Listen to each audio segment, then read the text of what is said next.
আবেদ আলী কাকু, তুমি এইটা কোনো কাম করলা? একজন নির্বংশীয় মানুষ হইয়া তুমি বংশীয় মানুষের কাম করলা? এটা তো বংশীয় মানুষের কাজ দুর্নীতি করা। তুমি দেখো নাই বেনজির আহমদ বংশীয় লোক, তাই হাজার হাজার কোটি টাকা দুর্নীতি করে নিরাপদে দেশের থেকে বিদেশে চলে গেছে। মতিউর রহমান, যার ফলা কোটি টাকার গরু কুরবানি করে 15 লক্ষ টাকা দিয়ে সাবন কিনে, সেই মতিউর রহমান হাজার হাজার কোটি টাকা লুটপাট করে নিরাপদে ঘুরে বেড়াইতেছে, আর তার ছেলে এবং বউ নিরাপদে দেশের থেকে বিদেশে চলে গেছে। আর তুমি এটা কোনো কাম করলা মিয়া?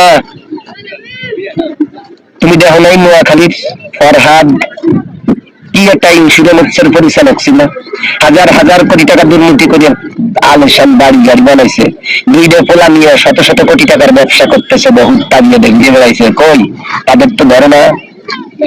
আর তুমি নির্বংশ লোক হইয়া বংশীয় লোকের কাজ করিয়া জেল খাটি বলতেছো পোলা দাঁড় হইয়া, এটা কি কোনো কাম করলা?